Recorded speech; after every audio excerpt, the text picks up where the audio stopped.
Do you realize that Newton could have been condemned to death or imprisonment, as Galilei before him? And he would have had to abjure his own scientific research. He would have had to do that had he spoken out and expressed his convictions.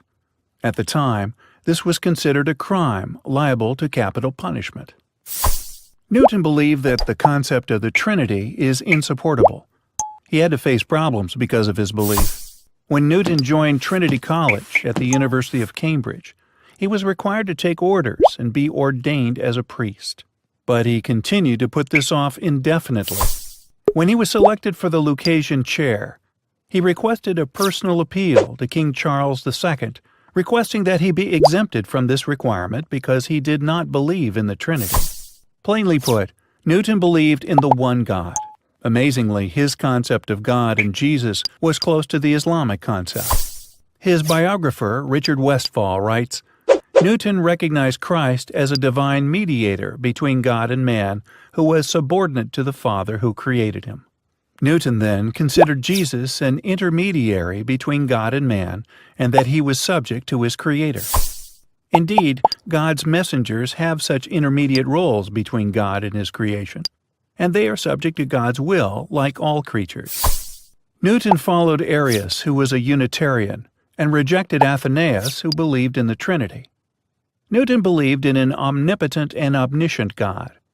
Newton says in his 12 Articles on Religion, published around 1710, "This most beautiful system of the sun, planets, and comets could only proceed from the counsel and dominion of an intelligent and powerful being.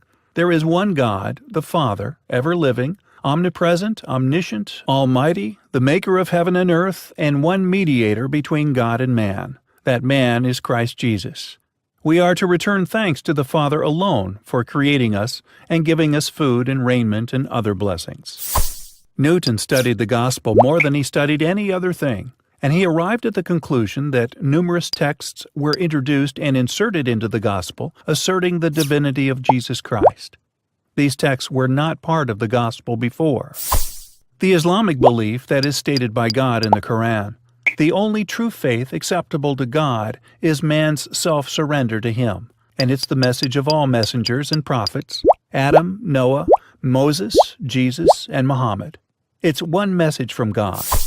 Newton came very close to this idea when he said, "The first religion was the most rational of all others till the nations corrupted it."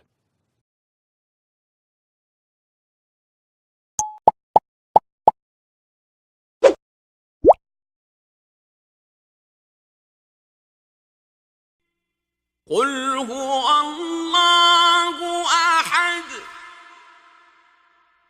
الله الصمد لم يلد ولم يولد ولم